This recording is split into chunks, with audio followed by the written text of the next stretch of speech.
తాకట్టులో ఉన్న బంగారాన్ని విడిపించి ఆ రోజు ఆన్లైన్ రేటుకే మేము కొంటాం. Sharma gold company. నమస్తే, వెల్కమ్ టు అవర్ ఛానల్. కార్తీక మాసం అంటేనే దీపం వెలిగించడానికి చాలా ప్రత్యేకమైన మాసం. అందులో కార్తీక పౌర్ణమి ఇంకా ప్రత్యేకం. ఈ మధ్య చాలా మనం సోషల్ మీడియాలో కానీ బయట కానీ కొందరు ఆధ్యాత్మికతలు చెప్తుంది ఏంటంటే, సంవత్సరం మొత్తం దీపాలు వెలిగించకపోయినా 365 ఒత్తులతో దీపాన్ని గనక కార్తీక పౌర్ణమి రోజు వెలిగిస్తే సంవత్సరం అంతా వెలిగించిన పుణ్యం లభిస్తుందని చెప్తున్నారు. అందులో నిజం ఎంత? ఒకవేళ వెలిగిస్తే ఎవరు వెలిగించాలి, ఏ సమయంలో వెలిగించాలి, ఇంట్లోనా దేవాలయంలోనా? ఈ అన్ని విషయాలు మనకు తెలియజేయడానికి ఈరోజు మనతో పాటు ఉన్నారు ప్రముఖ జ్యోతిష పండితులు బ్రహ్మశ్రీ నందిబట్ల శ్రీహర్ శర్మ గారు ఉన్నారు. గురువు గారిని అడిగి ఆ విషయాలు తెచ్చుకుందాం. నమస్కారం గురుగారు. వాగర్థావివ సంపృక్తౌ వాగర్థ ప్రతిపత్తయే జగతః పితరౌ వందే పార్వతీ పరమేశ్వరౌ. సదాశివసమారంభాం శంకరాచార్య మధ్యమాం అస్మదాచార్య పర్యంతం వందే గురు పరంపరాం. ఆదిత్యాయ చ సోమాయ మంగళాయ బుధాయ చ గురుశుక్ర శనిభ్యశ్చ రాహవే కేతవే నమః. శృంగేరి జగద్గురు పీఠాధిపతులకి, కంచి పీఠాధిపతులకి నమస్కారములు తెలియజేసుకుంటూ కార్యక్రమాన్ని ప్రారంభిద్దాం. గురుగారు, కార్తీక మాసం అంటేనే దీపాలకి ప్రత్యేకత. కార్తీక పౌర్ణమి ఇంకా ఎక్కువగా అనుకుంటాం. కార్తీక పౌర్ణమి రోజు 365 ఒత్తులు వెలిగిస్తే సంవత్సరం మొత్తం వెలిగించిన పుణ్యఫలం లభిస్తుందని అంటున్నారు. నిజమేనా? అసలు ఎన్ని ఒత్తులతో దీపాలు వెలిగించాలి? కార్తీక పౌర్ణమి, వెంకటేష్ గారు మీరు అన్నట్టుగా ఈ కార్తీక పౌర్ణమి సందర్భంగా చాలామంది ఈ ఊర వాడల ప్రతి ఊరిలో కూడా, ప్రతి ప్రాంతంలో, ప్రతి చోట దీపారాధన అనేది చేస్తారు. అసలు దీపారాధన ఎందుకు చేయాలి? ముఖ్యంగా మనం గమనించుకున్నట్లయితే మనకున్నటువంటి 12 మాసాలలో ప్రధానంగా పుణ్యాన్ని సంపాదించుకోగలిగే మాసం ఈ కార్తీకం మాత్రమే. గత జన్మ కర్మదోషాలు తొలగించుకొని పుణ్యాన్ని సంపాదించుకొని, అనగా ఆ పుణ్యం సంపాదించుకోవడం ద్వారా గత జన్మ కర్మదోషాలు తొలగించుకొని మంచి జీవితాన్ని పొందుతూ మంచి మార్గంలో ఉంటూ భవిష్యత్తు ఆనందదాయకంగా ఉండడం కోసమే ఈ కార్తీక మాసంలో ఎక్కువగా నక్తములు ఉంటారు. అలాగే ఎక్కువగా దీపారాధన చేస్తారు. దీప ప్రజ్వలనం వల్ల ఏమవుతుంది? కాంతి విస్తరిస్తుంది. అంటే ఎక్కడైతే చీకటి ఉంటుందో అక్కడ దీపం ఉండడం వల్ల ఆ ప్రదేశం అంతా కూడాను రసమయంగా ఉంటుంది, ఆనందదాయకంగా ఉంటుంది. అలాగే ఈ దీప ప్రజ్వలన వల్ల మన జీవితం కూడా ఆనందదాయకంగా ఉండాలి, వెలుగు చిమ్ముతూ మన జీవితం సుఖ సంతోషాలతో ఉండాలనే భావన. ముఖ్యంగా దీప ప్రజ్వలన చేయడం వల్ల దీపకాంతి అన్నప్పుడు దేవతలందరూ ఇష్టపడతారట. పితృదేవతలు కానీ, ముక్కోటి దేవతలు కానీ, ముఖ్యంగా లక్ష్మీప్రదము దీపారాధన చేయడం. కాబట్టి దీపకాంతి ఎక్కడి దాకా విస్తరిస్తుందో ఆ ప్రదేశమంతా కూడాను పవిత్రమవుతుంది. అందుకనే దేవాలయాల్లో ప్రతి చోట నిత్య దీపారాధన చేస్తారు. మన ఇంట్లో కూడా ప్రతిరోజు నిత్య దీపారాధన చేయడం వల్ల మనము కూడా పవిత్రంగా ఉన్నామనే భావన మనకు తెలియచేయబడుతుంది. కాబట్టి చాలామంది దీప ప్రజ్వలన విషయంలో అనేక సందేహాలు ఉన్నాయి. ఈ సందేహాల్లో మనం ఒక క్లారిటీ అనేటువంటిది ఇద్దాం.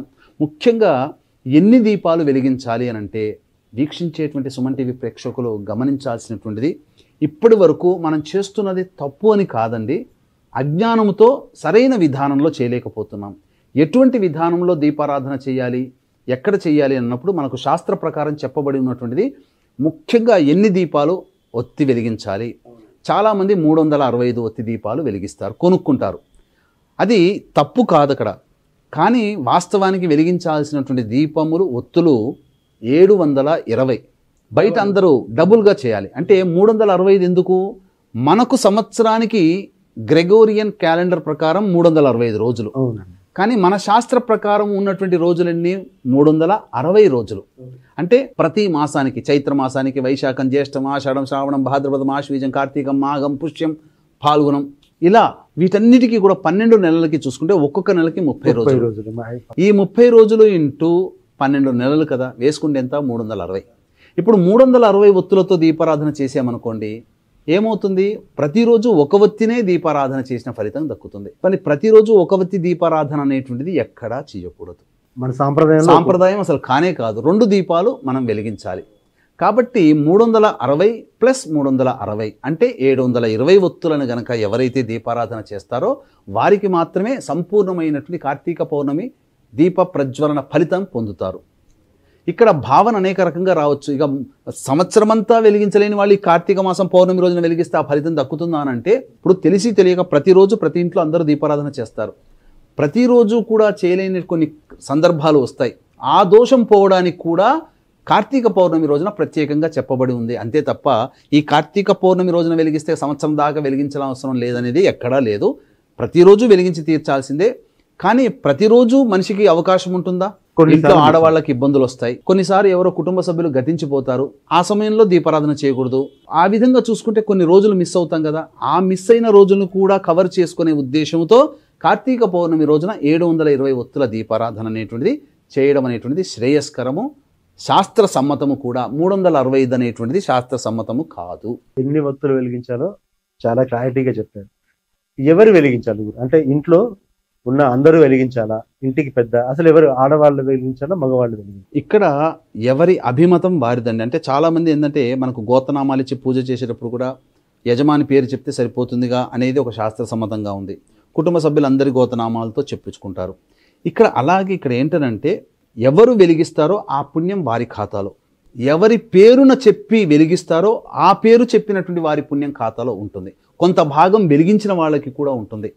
కాబట్టి నా వ్యక్తిగతమైన అభిప్రాయం ప్రకారం అయితే ఎవరికి వారు వెలిగించుకోవడం చాలా శుభప్రదం. అవకాశం లేని వాళ్ళు ఇంటి పెద్ద ఎవరైతే ఉంటారో యజమాని, ఆ యజమాని వెలిగించిన, స్త్రీలు వెలిగించిన, లేదా అవకాశం లేని వాళ్ళ పేరు మీద ఇంటి కుటుంబ రక్త సంబంధీకులు వెలిగించినా ఆ పుణ్య ఫలితం అనేటువంటిది వస్తుంది. అందులో ఏమాత్రం సందేహం లేదు. అంటే ఈ దీపాలని ఎక్కడ వెలిగించాలి? వెలిగిస్తే ఇప్పుడు ఇంట్లో వెలిగిస్తే ఎక్కువ పుణ్యం ఉంటుందా, ఆలయంలో వెలిగిస్తే ఎక్కువ పుణ్యం? అంటే ఈ మధ్య ఆలయంలో ఎక్కడ చూసినా ధ్వజస్తంభం కనిపిస్తే చాలు చుట్టూ మొత్తం 360 పెట్టి మంటలు పెడుతుంది. అవును. అసలు ఎక్కడ వెలిగిస్తే మనకు? దీప ప్రజ్వలనకి మనకు చెప్పబడినటువంటిది ఏంటంటే, ముఖ్యంగా ఏ వ్యక్తి అయినా ఇంట గెలిచి రచ్చ గెలచాలి, అంతే కదా.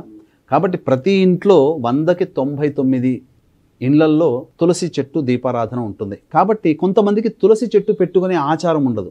అది నేను గమనిస్తున్నాను. మా ఇంట్లో తులసి చెట్టు పెట్టుకునే ఆచారం లేదు, మా పూర్వీకుల నుంచి లేదంటారు. వాళ్ళని మైనస్ చేసుకుంటే 99% ఇళ్లల్లో తులసి చెట్టు ఆరాధన ఉంటుంది. కాబట్టి సంధ్యా సమయంలో సూర్యోదయం సమయంలో, ఉషస్సు కాలంలో సంధ్యా సమయంలో దీపారాధన సాధారణంగా చేయాలి. ప్రత్యేకించి కార్తీక పౌర్ణమి సందర్భంగా చేయాలి అనుకున్నప్పుడు వీలైతే ఆ రోజు ఉపవాసం ఉండడం, తదనంతరం ఉపవాసం లేని పక్షంలో భోజనానికి ఈ యొక్క దీపారాధనకి మధ్య 4 గంటలు వ్యవధి పెట్టుకోవాలి. 5 గంటలకల్లా, సాయంకాలం 5 గంటలకల్లా స్నానకృత్యాదులు తీర్చుకొని ఇంట్లోని తులసి చెట్టు దగ్గర ప్రదోషకాల సమయంలో, అంటే 6 గంటల, సాయంత్రం 6 గంటల 3 నిమిషాలు లేదా 4 నిమిషాలకి సూర్యాస్తమయం అయిపోతుంది. అప్పుడు ఆ తులసి చెట్టు దగ్గర చక్కగా ఆవు పేడతో చక్కగా అలికి, ఇప్పుడు బయట చైనా ఆవు పేడ దొరుకుతుంది, వాసన రుచి ఏమీ ఉండదు, అది కలరు మాత్రమే. కానీ స్వచ్ఛమైన ఆవు పేడతో, లేక ఆవు పేడ లేదనుకోండి, చక్కగా శుద్ధ జలాన్ని గనక అలికి అక్కడ అష్టదళ పద్మము ముగ్గు వేయాలి. వేసి ప్రతి దళములో పసుపు కుంకుమ పుష్పములు వేసి మధ్యలో ఈ యొక్క ప్రమిద పెట్టి, ఆ ప్రమిదలో ఆ సంధ్యా సమయంలో నేతితో తడిపినటువంటి ఒత్తులని కానీ, లేదా నువ్వుల నూనెతో తడిపినటువంటి, ఆవు నెయ్యితో తడపాలి, లేకపోతే నువ్వుల నూనె, ఆ తడిపినటువంటి ఒత్తులని ఆరాధన చేసి దీప ప్రజ్వలన చేస్తే చాలా శుభప్రదం తులసి చెట్టు దగ్గర. తర్వాత ఇంకా మనకు ఓపిక ఉంది, భగవంతుడు భక్తినిచ్చాడు, శక్తినిచ్చాడు, ఈ ఒక్కరోజు చేసి కష్టపడితే మంచిది. కాబట్టి 720 ఒత్తుల దీపారాధన విష్ణు ఆలయంలో, 720 ఒత్తుల దీపారాధన శివాలయంలో చేయాలి. అయితే ధ్వజస్తంభం దగ్గర చేయమని ఎక్కడా చెప్పబడి ఉండలేదు.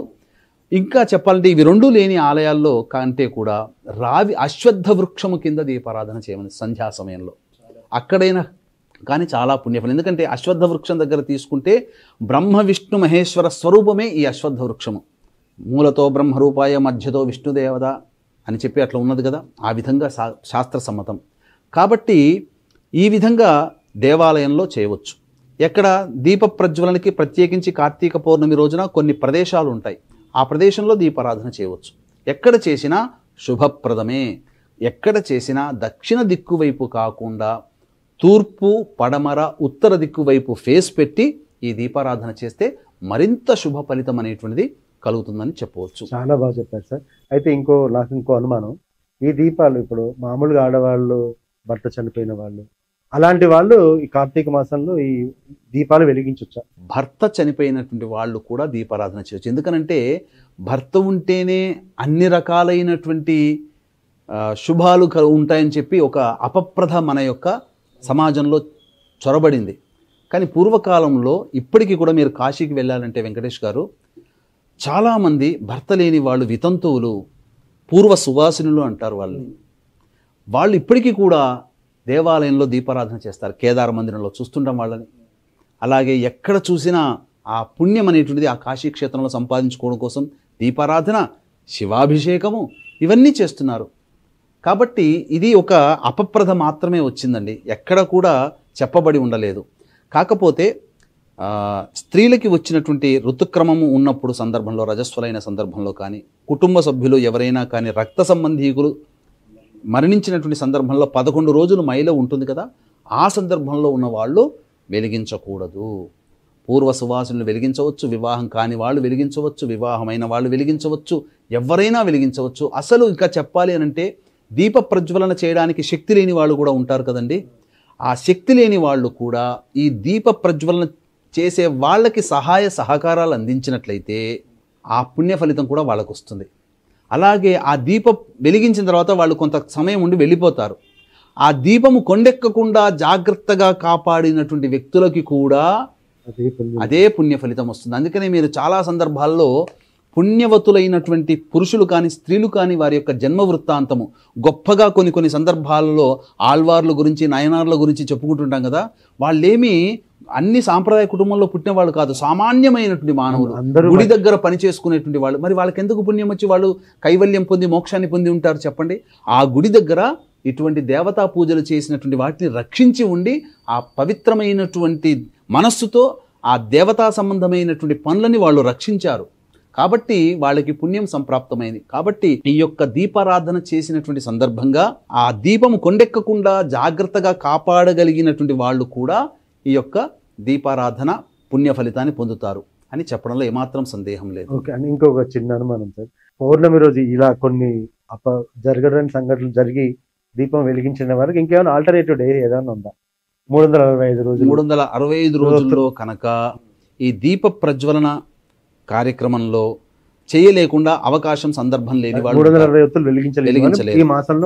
ఈ మాసంలో మళ్ళీ ఎప్పుడు ఉంది అటువంటి విషయం గురించి తెలుసుకున్నట్టయితే వీక్షించేటువంటి ప్రేక్షకులకి గమనిక. ఈ యొక్క కార్తీక పౌర్ణమి సందర్భంగా త్రిపురాసురులని సాక్షాత్తు పరమేశ్వరుడు సంహరించినటువంటి క్షేత్రం త్రిపురాంతకం. జాతకరీత్యా కలుగు విద్య, వివాహ, ఉద్యోగ, దాంపత్య, సంతాన, అనారోగ్య సమస్యలకి మరియు వృషభ, మిథున, కర్కాటక, సింహతుల, వృశ్చిక, మకర, కుంభమీన రాశిలో జన్మించినటువంటి వారికి శనిదోష పరిహారార్థమై సర్వదోష నివారణ పూజలు, హోమాలు పర్ హెడ్ 1500 రూపాయలకి ఈ యొక్క త్రిపురాంతక క్షేత్రంలో మా పీఠమాధ్వర్యంలో జరపబడుతున్నాయి. అవకాశం ఉన్న వాళ్ళు కార్యక్రమ తదనంతరం కాంటాక్ట్ చేసి పూర్తి వివరాలు తెలుసుకోవచ్చు. అలాగే ఈ యొక్క కార్తీక పౌర్ణమి సందర్భంగా ఈ సంబంధించినటువంటి దీప ప్రజ్వలన చేయలేనటువంటి వాళ్ళు ఎవరైతే ఉంటారో వాళ్ళు ఆఖరి కార్తీక సోమవారం 25వ తారీఖు రోజునైనా కానీ, మాస శివరాత్రి అని ఉంటుంది, ఆ మాస శివరాత్రి రోజునైనా కానీ, కార్తీక మాసంలో మాస శివరాత్రి రోజునైనా కానీ, అమావాస్య రోజునైనా కానీ చేయవచ్చు. డిసెంబర్ 1వ తారీఖు అమావాస్య అయింది, ఆదివారం, ఆ రోజునైనా కానీ చేయవచ్చు. డిసెంబర్ 1వ తారీఖు రోజున చేసేటువంటి దీప ప్రజ్వలనక ఫలితం ఏంటంటే, ఆ రోజున ఎవరైతే పితృదేవతల్ని ఉద్దేశించి దీపారాధన చేస్తారో పితృదేవతలకి నరక బాధలు తప్పబడతాయి, శాస్త్ర ప్రకారం చెప్పబడి ఉంది. ఇంకా చాలా మంచిది. ఇంకా చెప్పాలి అనంటే ఈ కార్తీక మాసంలో ఆరుద్ర నక్షత్రం ఉన్నటువంటి రోజున కూడా దీపారాధన చేయవచ్చు. ఇప్పుడు 15వ తారీఖు నాడు భరణి నక్షత్రం ఉంది కదా, 16 కృత్తిక, 17 రోహిణి, 18 మృగశిర, 19 ఆరుద్ర నక్షత్రం. కాబట్టి 19వ తారీఖు రోజున కూడా మీరు దీపారాధన చేయొచ్చు. ఆ రోజు శివుని యొక్క జన్మ నక్షత్రం కాబట్టి. పైగా ఈసారి సోమవారం ఆరుద్ర నక్షత్రం కూడా కలిసి వచ్చిండొచ్చు నా అంచనా ప్రకారం, ఇంకా నేను చూడలేదు. ఎందుకంటే 15వ తారీఖు రోజున భరణి నక్షత్రం ఉంది, 16, 17, 18, 19. కాబట్టి కృత్తిక, రోహిణి, మృగశిర, ఆరుద్ర అంటే సోమవారం నాడు కూడా ఆరుద్ర ఉంటుంది. కాబట్టి ఆరుద్ర నక్షత్రం ఆ రోజు కూడా ఉంటుంది. కాబట్టి ఆ రోజు 3వ సోమవారం, ఆ రోజునైనా కానీ దీప ప్రజ్వలన చేయవచ్చు, అదే రోజున చేయవచ్చు. ఇంకొక చాలా పెద్ద నియమం ఏంటంటే గురువు గారు, మనం దీపం వెలిగిస్తూ ఏ శ్లోకాన్ని మనం జపిస్తూ దీపాన్ని వెలిగిస్తే మనకు ఆ పుణ్యం కలుగుతుంది. దీప ప్రజ్వలన అనేటువంటిది చేసేటప్పుడు ప్రత్యేకించి ఒక శ్లోకం అనేటువంటిది చెప్పబడి ఉంది. ఆ శ్లోకాన్ని చదువుతూనైనా కానీ, లేదా ఆ భావం కూడా తెలియచేస్తాను ఇప్పుడు, ఆ భావాన్ని మనసులో ఊహించుకుంటూనైనా కానీ దీప ప్రజ్వలన చేస్తే కార్తీక పౌర్ణమి రోజున దీప ప్రజ్వలన చేసిన సంపూర్ణ పుణ్య ఫలితాన్ని పొందుతారు. అంటే ఈ విధంగా చేయడం వల్ల ఫలితం పొందను అని కాదు, కానీ ఏది చేసినా సంపూర్ణంగా చేయాలి కదా. ఈ యొక్క శ్లోకాన్ని చదువుతూనైనా, లేదా ఈ శ్లోక భావాన్ని కూడా తెలియచేస్తాను ప్రేక్షకులకి, ఆ శ్లోక భావాన్ని మనసులో ఉచ్చరించుకుంటూనైనా కానీ చేయవచ్చు. ఏమా శ్లోకము అనంటే, కీటాః పతంగాః మశకాశ్చ వృక్షాః జలే స్థలే ఏ విచరంతి జీవాః దృష్ట్వా ప్రదీపన్ నచ జన్మ భాగినః భవంతు నిత్యం స్వపచాహి విప్రాహ అని చెప్పబడి ఉంది. అంటే ఏంటి? ఈ యొక్క దీప ప్రజ్వలన చేస్తున్నప్పుడు ఈ సృష్టిలోని సమస్త ప్రాణులు, అంటే కీటకములు, క్రిములు, అలాగే జలచరములు, అంతరిక్షంలో ఉన్నటువంటి తిరిగేటువంటి పశుపక్షాదులు, అలాగే సమస్త మానవులు కూడా ఈ దీప ప్రజ్వలన చేస్తున్న విధానాన్ని చూస్తున్నారు. ఈ దీప ప్రజ్వలన చేసిన తర్వాత ఉత్తర క్షణమే ఆ పుణ్య ఫలితం కూడా వాళ్ళు కూడా పొందుగాక అని చెప్పబడి ఉంది. ఇంకా చెప్పాలి అంటే ఈ యొక్క దీపాన్ని వెలిగించినప్పుడు ఆ దీపపు కాంతిలో పడి కొన్ని క్రిమికీటకాదులు చనిపోతాయి కదా, ఉత్తర క్షణమే వాళ్ళకి మోక్షం లభిస్తుందట కార్తీక పౌర్ణమి రోజున చేసే దీప ప్రజ్వలన వల్ల. కాబట్టి ఇటువంటి భావాన్ని కూడా మనసులో ఉంచుకుంటూ ఈ దీప ప్రజ్వలన ఏ ప్రాణి, ఒకటే మాట అండి, ఈ దీప ప్రజ్వలనని చేస్తున్నప్పుడు ఏ ప్రాణి చూస్తుందో, చెట్లు కూడా ప్రాణంతో ఉంటాయండి. ఆ చెట్లు కూడా ఏ ప్రాణి చూస్తుందో ఆ ప్రాణికి పుణ్యము దక్కుగాక, పాప ఫలము నశించుగాక అనే భావన ముమ్మారులు చేసుకుంటూ వెలిగిస్తే ఆ దీపం వెలిగించేటప్పుడు మనం కూడా చూస్తుంటాం కదా, మనకు కూడా పుణ్యము కలుగుతుంది, పాపము క్షయమవుతుంది. ఇలాంటి భావన చేసుకుంటూ ఎవరైతే వెలిగిస్తారో కార్తీక పౌర్ణమి సందర్భంగా చేసేటువంటి సంపూర్ణ జ్యోతి ప్రజ్వలన ఫలితాన్ని పొందుతారని చెప్పడంలో ఏమాత్రం సందేహం లేదు. చాలా చక్కని విషయాలు చెప్పారు సార్. నిజంగా కార్తీక మాసంలో దీపాలు వెలిగించడమే ఒక ఎత్తు, పూర్తిగా దీపారాధనలో ఉండే ఆంతర్యం ఏంటి, ఎలా వెలిగించాలి, ఎన్ని వస్తువులు అని అందరికీ చాలా క్లారిటీగా చెప్పారు సార్. ఆ మంత్రం ఏంటో చాలా చక్కగా తెలియజేశారు. ధన్యవాదాలు సార్. సర్వం శ్రీ ఉమామహేశ్వర పర బ్రహ్మార్పణమస్తు.